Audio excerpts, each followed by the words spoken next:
뷰티라이프 김목사입니다. 시편 63편입니다. 광야에서 앙모하는 찬송 드리는 기억하는 하나님에 대해 묵상해 보시기 바랍니다. 다윗은 하나님이 자신의 하나님이심을 고백하면서 시를 시작합니다. 하나님과의 관계가 기도의 시작점인 것이죠.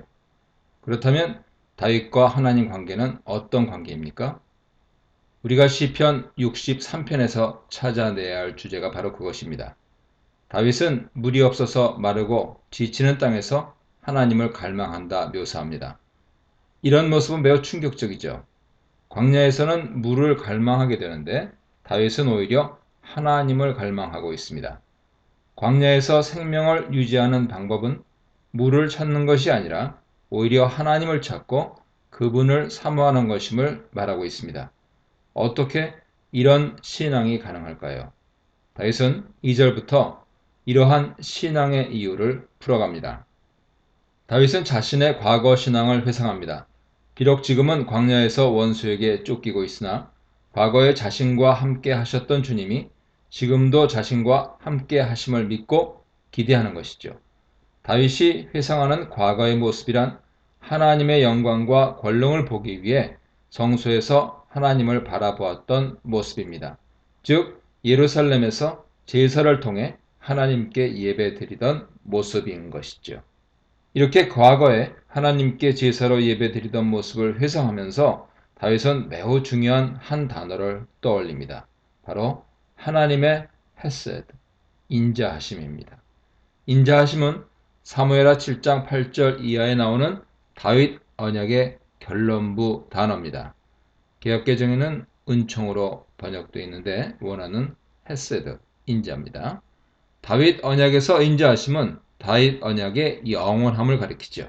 즉 다윗 가문이 비록 실수를 하고 잘못을 범하더라도 하나님은 다윗 가문을 끝까지 지켜주시고 그를 통해 하나님 나라를 건설하겠다고 하나님께서 보장하심을 의미하는 것입니다. 그러므로 다윗에게 인자하심은 생명보다 더 소중합니다. 왜냐하면 하나님의 인자하심이 다윗의 생명을 보장해 주기 때문이죠. 지금 다윗은 원수에게 쫓겨서 광야에 와 있지만 하나님의 인자하심은 다윗을 그 어려움에서 건져주시고 다윗을 통해서 하나님의 일들을 이루어가게 하실 것입니다. 다윗은 지금 그 약속을 주신 하나님을 간절히 사모하면서 그분의 도우심을 간구하고 있는 것입니다. 4절은 다윗이 평생에 하나님을 송축하고 주님의 이름으로 인해 하나님을 찬양할 것임을 말합니다. 인자하신 하나님이 자신을 구원해 주실 것이므로 그의 생이 다할 때까지 하나님을 찬양해야 할 이유가 분명한 것이죠. 5절로 8절에서 다윗은 자신이 하나님을 찾고 기대하며 찬양해야 할 이유를 좀 더 자세하게 설명해 나갑니다. 5절 상반절에서 다윗은 하나님으로 인해 자신이 기름진 것을 먹게 될 것임을 말합니다. 기름진 것이란 하나님께서 주시는 축복을 상징하지요. 하나님은 다윗을 만족해 하시는 분입니다. 기름진 것과 만족의 주제는 지금 다윗이 처해 있는 광야 이미지와 선명한 대조를 이룹니다. 지금은 광야에 있으나 하나님은 다윗에게 만족을 주실 것입니다. 광야는 하나님을 향한 다윗의 사모함과 신뢰를 무너뜨리지 못합니다. 5절 하반절부터 6절까지 다윗은 자신이 하나님을 찾는 모습을 묘사합니다. 5절 하반절은 다윗이 기쁜 소리로 주님을 찬양함을 말하고 6절에서는 밤의 침상에서 주님을 기억하고 밤이 새도록 주님의 말씀을 묵상하는 모습을 그립니다. 7절은 다윗이 하나님 날개 아래에서 기뻐 소리 높여 외치는 모습을 묘사하죠. 그렇게 기뻐하는 이유는 7절 상반절에 기록된 것처럼 하나님께서 자신의 도움이 되셨음을 알기 때문입니다. 지금 비록 광야라는 위험한 지경에 처해 있지만 하나님께서 자신을 구원하실 것임을 알기에 기뻐한다는 것입니다.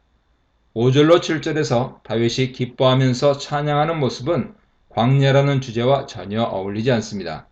다윗은 광야에 있지만 광야에 매여 있거나 광야로 인해 낙담하지 않고 오히려 그곳에서 하나님을 간절히 찾고 사모하면서 그 하나님을 신뢰함으로 기뻐하고 있는 것이죠. 8절은 이러한 다윗의 모습을 하나님을 가까이 따르는 것으로 서술하면서 그렇게 하나님을 가까이 하는 다윗을 하나님의 오른손이 붙들어 주신다고 표현합니다. 광야에서 즐거워하면서 고난 가운데서 신뢰하는 믿음의 사람 다윗을 향해 하나님은 응답하시고 역사를 일으켜 주심을 명확하게 말하고 있는 것이죠. 이어지는 9절로 10절은 다윗을 죽이려는 원수들에게 하나님께서 어떻게 반응하시는지 보여줍니다. 9절과 10절은 모두 상반절과 하반절을 대조하는 구절을 보여주는데요. 다윗의 영혼을 멸하려 하는 자들은 오히려 자신들이 죽음을 당하게 될 것이며 다윗을 칼에 붙이려 하는 자들은 오히려 자신들이 광야에서 승냥이의 먹이가 될 것입니다.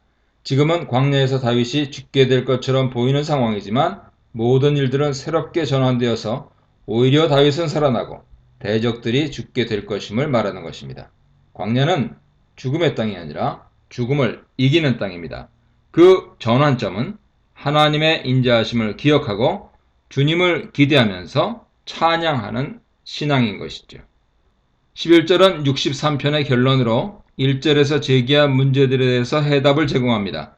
여기서 왕이란 물론 다윗 자신을 가리키죠. 왜 나라는 1인칭이 아닌 3인칭의 왕이라는 표현을 사용했을까요? 바로 자신의 상황을 더욱더 객관화하기 위함입니다. 1절에서 나의 하나님이여 라는 관계를 표현했다면 11절에서 자신과 하나님의 관계가 왕이 하나님을 즐거워하는 관계임을 서술하고 있습니다.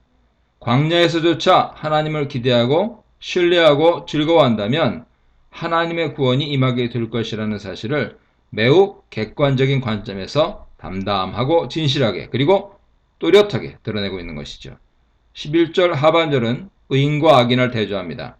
하나님으로 인해서 맹세하는 자는 자랑하게 될 것이지만 거짓말하는 자의 입은 막히게 될 것이라 말합니다. 여기서 하나님으로 인해 맹세하는 자란 63편 전체에서의 다윗의 모습을 가리키죠.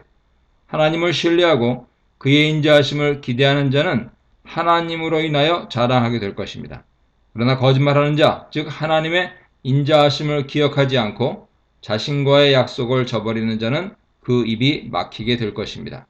다윗은 하나님 편에 섰고 하나님을 의지했습니다. 그러므로 광야에서뿐 아니라 앞으로도 하나님으로 인해 즐거워하면서 기쁜 소리를 외치는 감격을 계속해서 맛보게 될 것입니다. 63편은 광야에서 하나님의 인자하심을 기억하며 신뢰의 노래를 불러야 함을 우리에게 가르칩니다. 광야는 절망을 경험하는 곳이 아니라 하나님의 인자하심을 경험하는 곳입니다.